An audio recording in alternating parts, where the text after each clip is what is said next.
그레이스교에서 진행하는 기독교 고전 매일 읽기 프로젝트 존 번연의 철로역정 제2부 8장 순례자들은 정직 씨를 만나 그 자신의 체험과 두려움 씨의 체험을 듣는다. 이제 내가 보니 그들은 한 언덕길을 오르고 있었는데 거기서 멀지 않은 곳에 순례자들을 위한 전망대가 있었다. 그곳은 크리스천이 그의 형제 믿음을 처음 만난 장소였다. 그들은 전망대에 앉아 쉬면서 음식을 먹었다. 그리고 철퇴와 같이 위험한 원수의 손에서 벗어난 것에 대해 즐거워하였다. 이렇게 앉아서 먹는 사이에 크리스티아나는 담대에게 물었다. 싸움 중에 어디 다치지는 않으셨어요? 담대 씨가 말했다. 아니요, 살에 조금 상처를 입은 것 외에는 없습니다. 이 상처는 나에게 해를 주기는커녕 현재에서는 주인님과 당신들에 대한 내 사랑의 증거가 되고 장래에는 은혜로 내 상급을 더욱 크게 하는 근거가 될 것입니다. 크리스티아나가 말했다. 그런데 선생님, 거인이 철봉을 들고 다가오는 것을 볼 때 무섭지 않으셨어요? 담대가 얘기했다. 내 자신의 능력이나 수완을 의지하지 않고 세상 누구보다도 강하신 분을 의지하는 것이 내 의무지요. 크리스티아나가 말했다. 그의 첫 공격에 땅에 꿇어 엎어지셨는데 그때 무슨 생각을 하셨어요? 담대가 대답했다. 네, 내 주인께서도 처음엔 쓰러지셨지만 결국 승리를 거두셨다는 생각을 했지요. 마태가 얘기했다. 선생님께서 나름대로 그런 생각을 하셨다는데 저는 그 골짜기를 무사히 통과하게 도와주시고 특히 그 흉악한 원수의 손에서 우리를 구원해 주신 하나님의 은혜가 참으로 놀랍고 감사하다는 생각을 하게 돼요. 제가 보기에 이제는 우리가 더 이상 하나님을 의심할 필요가 없을 것 같아요. 왜냐하면 하나님께서는 이러한 골짜기에서 우리를 건져내심으로 그의 사랑을 우리에게 확실히 증거해 주셨으니까요. 잠시 후 그들은 자리에서 일어나 다시 앞으로 나아갔다. 그들로부터 얼마 떨어지지 않은 곳에 오동나무 한 그루가 서 있었는데 그들이 가까이 가 보니 나무 아래 깊은 잠에 빠져있는 한 늙은 순례자가 있었다. 그가 입은 옷과 지팡이와 허리띠로 보아 순례자임을 금방 알 수 있었다. 안내자인 담대씨가 그 사람을 흔들어 깨웠다. 노신사는 눈을 번쩍 뜨며 소리질렀다. 무슨 일이야? 당신들 누구야? 무슨 일로 여기 왔어? 담대가 말했다. 자, 너무 화내지 마세요. 우리는 당신의 친구입니다. 그러나 노인은 일어나 방어 자세를 취하면서 그들이 누군지 대라고 다그쳤다. 담대가 말했다. 저는 담대라는 사람인데 이 순례자들을 천성까지 모시고 가는 안내자입니다. 그러자 정직이란 이름의 그 노인이 말했다. 그렇다면 용서하시기 바랍니다. 난 여러분이 얼마 전 작은 믿음이란 사람의 돈을 강탈해간 패거리인 줄 알았어요. 지금 자세히 보니 당신들은 정직한 사람들 같군요. 담대가 말했다. 어허, 만약 우리가 그 패거리였다면 선생님께서는 어떻게 하려고 그러셨어요? 대항할 수 있으셨겠어요? 정직이 말했다. 대항하고 말고요. 내게 숨이 붙어있는 한 끝까지 싸웠을걸요? 만약 내가 그렇게 했으면 여러분도 분명 나에게 최악의 패배를 안겨주지는 못했을 것입니다. 그리스도인은 스스로 굴복하지 않는 이상 결코 정복될 수 없으니까요. 담대가 말했다. 옳은 말씀입니다. 참된 말씀을 하시는 걸 보니 선생님은 곧고 올바르신 분 같군요. 정직이 얘기했다. 당신도 진정한 순례 생활이 어떤 것인지 아는 사람 같군요. 대개 다른 사람들은 우리를 가장 정복하기 쉬운 인간이라고 여기거든요. 담대가 얘기했다. 자, 함께 만나게 되어 반갑습니다. 선생님 성함과 고향이 어디신지 알고 싶은데요. 정직이 얘기했다. 이름은 말씀드릴 수 없지만 고향은 가르쳐 드리지요. 나는 우둔이란 도시에서 왔는데 그 마을은 멸망의 도시에서 10리쯤 떨어져 있지요. 담대가 말했다. 아, 그 마을에서 오셨습니까? 그렇다면 짐작이 갑니다. 선생님은 정직 노인이시죠? 이 말에 노신사는 얼굴을 붉히며 말했다. 실은 정직하지도 못하지만 정직이 제 이름이 옳시다. 부디 내 본성이 이 이름과 일치될 수 있으면 좋겠어요. 그런데 선생께서는 내가 어디 출신이라는 말만 듣고서 어떻게 내 이름을 알아내셨소? 담대가 말했다. 나는 주인님으로부터 전에 당신 이야기를 들은 적이 있습니다. 제 주인님께서는 세상 일을 모르시는 게 없거든요. 그런데 저는 당신 고향에서 순례자가 나올 수 있다는 데 대해 종종 의아한 생각을 갖곤 합니다. 그곳은 멸망의 도시보다 더 형편없는 곳이니까요. 정직이 말했다. 네, 우리는 태양으로부터 더 멀리 떨어져 있기 때문에 더 춥고 무감각하지요. 하지만 빙산 위에 사는 사람이라도 그에게 의로운 태양이 떠오르면 얼어붙은 마음이 녹을 수 있습니다. 내가 바로 그런 사람이지요. 담대가 말했다. 믿습니다, 정직 선생님. 그런 일이 사실이란 걸 알기 때문에 믿을 수 있습니다. 그리고 나서 노신사는 순례자들과 일일이 사랑의 거룩한 입맞춤으로 인사를 하면서 그들의 이름을 묻고 또 순례길을 떠난 후 지금까지 어떻게 지내왔느냐고 물었다. 크리스티아나가 말했다. 제 이름은 크리스티아나예요. 선생님께서도 들으셨을 것으로 여겨지는데 착한 크리스천이 제 남편이었어요. 그리고 이 네 아이는 그의 아들들입니다. 그녀의 말을 듣고 노인이 어떤 반응을 보였는지 독자들은 상상할 수 있겠는가. 그 노인은 기뻐 뛰며 얼굴에 웃음을 가득 담고 그들에게 무수한 축복을 빌어주었다. 노인이 말했다. 당신 남편 이야기는 참 많이 들었습니다. 그가 겪은 투쟁과 여로에 대해서도 들었어요. 당신 남편의 이름이 온 세상에 울려 퍼지고 있으니 흡족한 마음을 가지십시오. 그의 믿음과 용기와 인내와 어떤 상황에서도 변하지 않는 성실성이 그의 이름을 유명하게 만들었습니다. 그리고 나서 노인은 소년들에게 이름을 물었다. 그들이 대답하자 노인은 소년들에게 말했다. 마태야, 너는 세리 마태와 같이 되되 그의 부도덕을 닮지 말고 그의 공덕을 닮아라. 마태복음 10장 3절 말씀. 사무엘아, 너는 믿음과 기도의 사람이었던 선지자 사무엘과 같이 되거라. 시편 99편 6절 말씀. 요셉아, 너는 보디발의 집에서 순결을 지키며 유혹을 물리쳤던 요셉과 같이 되거라. 창세기 39장. 야고보야, 너는 의로운 사도 야고보와 주님의 동생 야고보처럼 되어라. 사도행전 1장 13절 14절 말씀. 그 다음에 사람들은 자비심을 노인에게 소개하면서 그녀가 크리스티아나와 아이들을 따르기 위해 고향과 친척을 떠났다는 이야기를 들려주었다. 이 말을 듣고 노인이 말했다. 그대의 이름이 자비심이니 자비심을 갖고 여행 도중에 만나게 될 모든 어려움을 참고 나아가다가 기어이 목적지에 도착해 평안한 얼굴로 자비심의 근원을 만나 뵙길 빌겠소. 이동안에 안내자인 담대씨는 크게 기뻐하면서 환히 웃는 얼굴로 순례자 일행을 바라보고 있었다. 그들이 함께 걸어갈 때의 안내자는 노인에게 혹시 같은 마을에 살다가 순례길을 떠난 두려움씨를 아느냐고 물었다. 정직이 대답했다. 네, 아주 잘 알죠. 그는 매사에 뿌리가 깊은 사람이었죠. 하지만 그는 내 평생에 만나본 그 어떤 순례자보다도 골치 아픈 순례자였습니다. 담대가 말했다. 그의 성격을 올바로 지적하시는 걸 보니 정말 그를 잘 아시는 것 같군요. 정직이 말했다. 알다마다요. 나는 그의 오랜 친구였습니다. 마을에 그대로 있다가는 후에 큰일이 벌어질 것이라는 생각을 그가 처음으로 하기 전까지 우리는 늘 함께 살았습니다. 담대가 말했다. 나는 그를 우리 주인님의 집에서부터 천성까지 안내해 주었습니다. 정직이 말했다. 그렇다면 그가 얼마나 골치 아픈 사람인지 알겠군요. 담대가 말했다. 잘 압니다. 그러나 저는 참을 수 있었어요. 안내를 하다 보면 그런 사람들을 종종 만나게 되거든요. 정직이 말했다. 그러면 그에 관한 이야기를 조금만 해주세요. 그가 당신의 인도 아래 어떻게 순례 생활을 꾸려나갔는지 궁금합니다. 담대가 말했다. 네, 그는 항상 자기가 바라는 목적지에 도달하지 못할지도 모른다는 두려움에 사로잡혀 있었어요. 다른 사람이 조금이라도 부정적인 말을 비치면 거기에 깜짝깜짝 놀라곤 했지요. 내가 들은 바에 의하면 그는 낙심의 늪에서 한 달 이상 울며 불며 주저앉아 있었다고 합니다. 그는 여러 사람들이 자기를 앞질러 가는 것을 보았지만 그들이 손을 내밀어도 뿌리치고 거기서 나오려 하지 않았답니다. 하지만 다시 돌아가는 일도 한사코 거부하였습니다. 천성에 가지 못할 바에는 차라리 죽어버리겠다고 말했죠. 그러면서도 그는 조그만 난관만 만나면 풀이 죽고 누가 버린 지푸라기라도 길에 놓여 있으면 거기에 걸려 넘어지곤 했던 거죠. 그런데 아까 말씀드렸듯이 오랫동안 낙심의 늪에 주저앉아 있던 그가 어느 화창한 아침에 용기를 내어 늪에서 빠져나왔다고 합니다.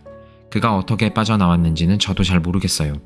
나오고 나서 그는 나왔다는 그 사실을 믿으려 하지 않았답니다.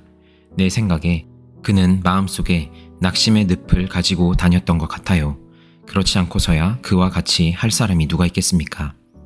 하여튼 그는 문 앞까지 왔답니다. 어떤 문인지 아시겠죠? 이 길 입구에 있는 문입니다. 거기에도 그는 문 두드릴 엄두를 못 내고 오랫동안 서 있었답니다. 문이 열리자 뒤로 물러서면서 자기는 자격이 없으니 다른 사람이나 들어가라고 말했다 합니다.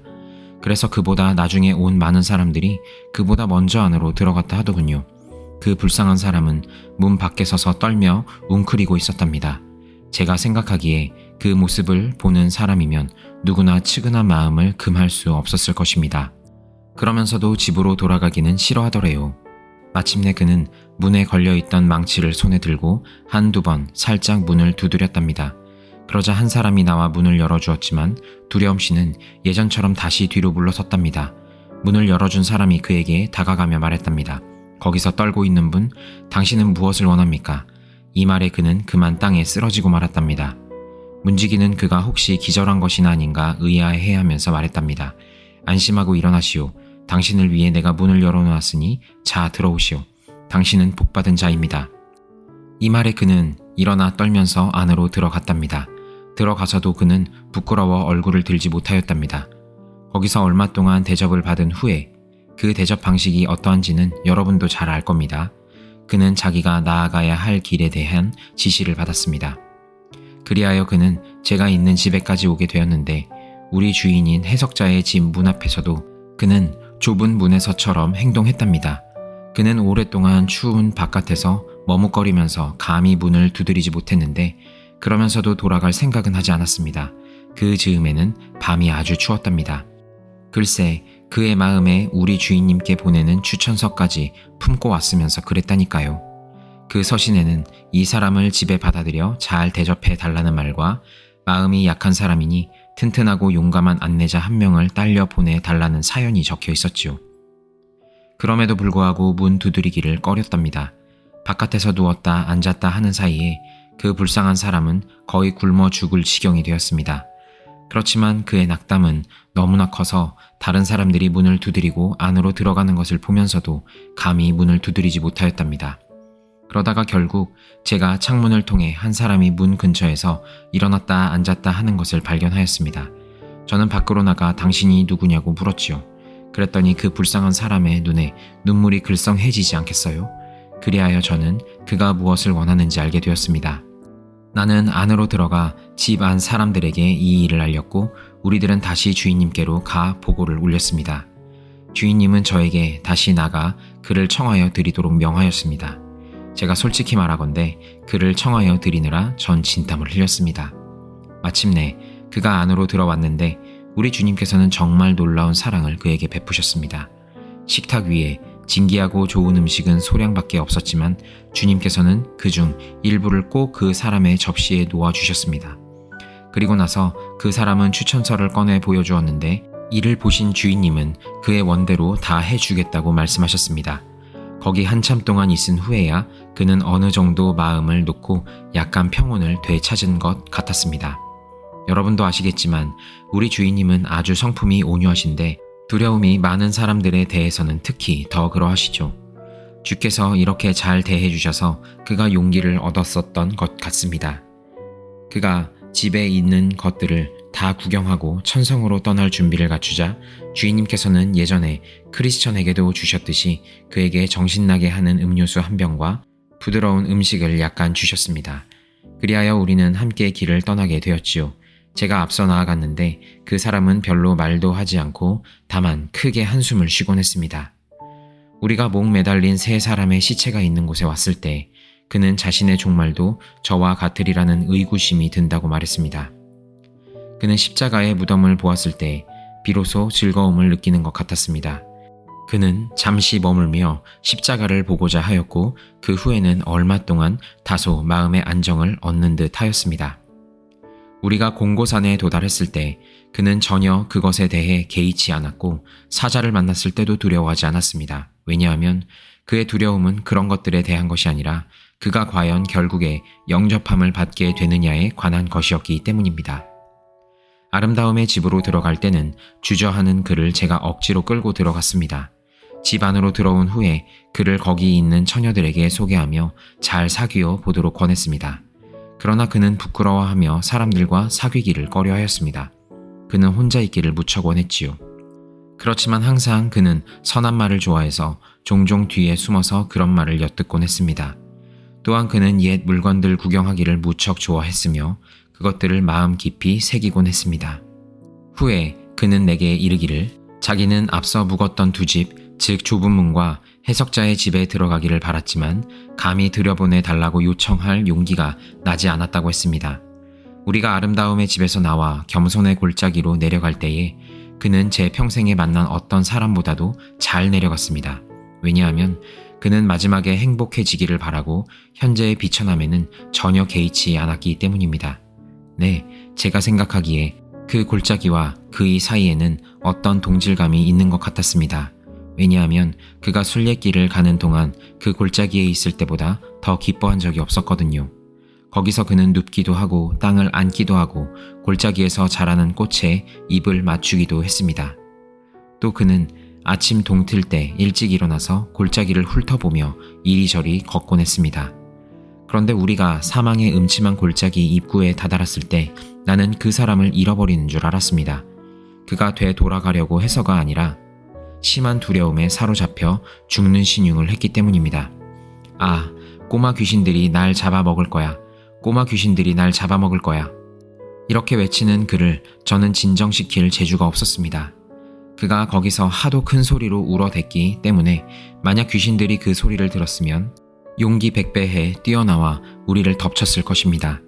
그런데 놀랍게도 그 골짜기는 우리가 다 지나가도록 아주 조용하였는데 제 평생 그런 일은 전에도 없었고 후에도 없었습니다. 마치 우리의 주님께서 두려움씨가 지나갈 동안에는 아무도 그를 방해하지 말라는 특별 명령이라도 내리신 것 같이 여겨지더군요. 그에 대한 이야기를 다 늘어놓으면 듣기에 너무 지루할 것입니다. 그러니 한두 가지 이야기만 더 하고 그만두기로 하죠. 우리가 허영의 시장에 왔을 때 그는 시장 안에 있는 모든 사람들과 싸움이라도 벌일 듯이 거칠게 행동하였습니다.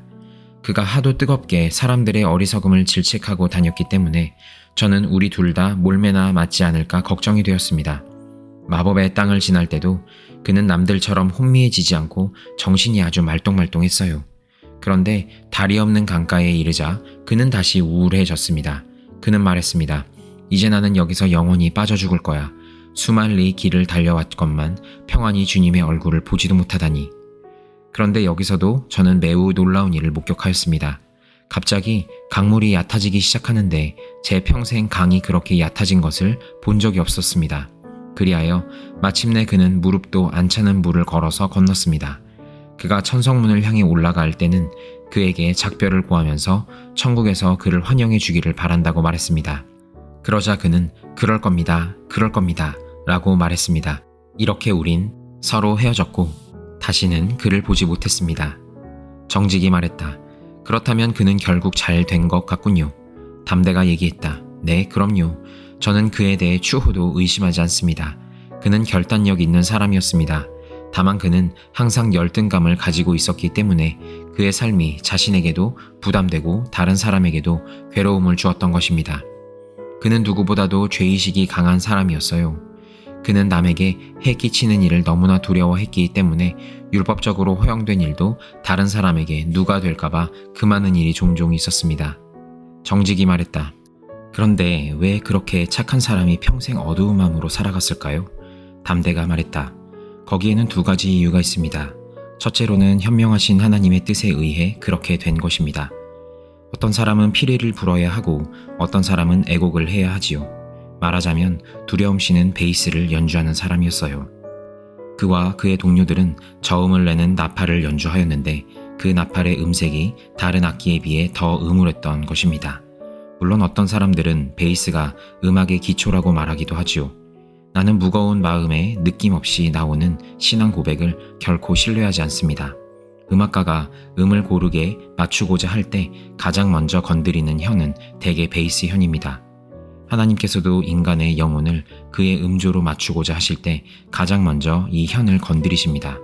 다만 이 두려움 씨의 문제점은 그가 끝까지 베이스 외에 다른 혀는 연주하지 못했다는 데 있는 겁니다.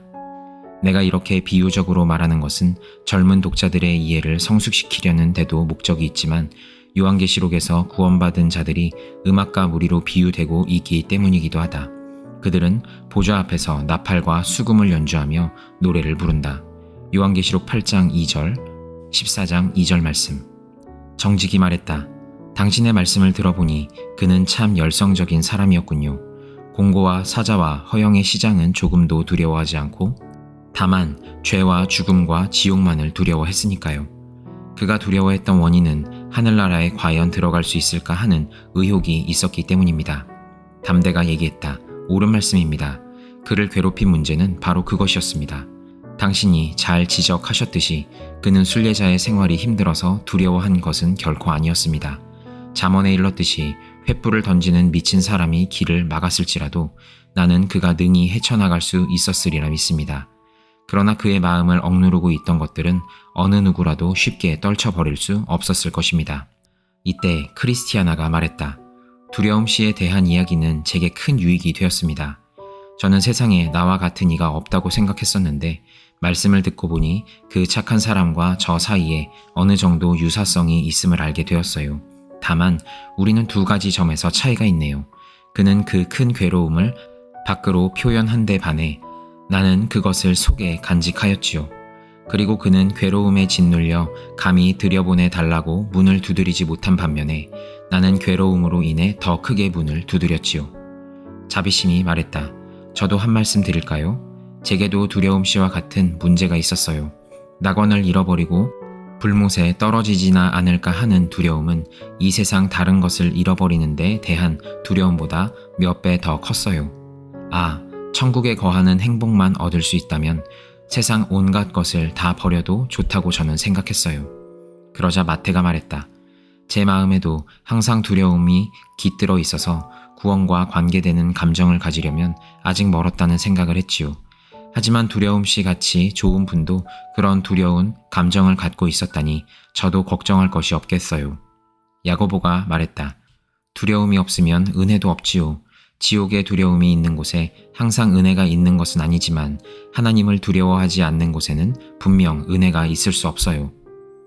담대가 얘기했다. 잘 말했다, 야고보야. 내가 전곡을 찔렀구나. 하나님을 두려워하는 것이 지혜의 근본이라 했거든. 분명히 단언하건대 근본이 없는 자는 중간이나 끝을 소유할 수 없지. 자, 이제 우리는 다음과 같은 인사말로 두려움 씨에 관한 이야기를 결론 짓도록 하자. 두려움 씨, 당신은 하나님을 너무나 두려워하고 이 세상에 있을 동안 당신을 실족하게 하는 모든 행위를 두려워했지요. 또한 당신은 불목과 구덩이를 두려워했지요. 하지만 누군들 그것을 두려워하지 않으리요. 당신과 같은 지혜가 없는 자들은 스스로 파멸하고 말았다오.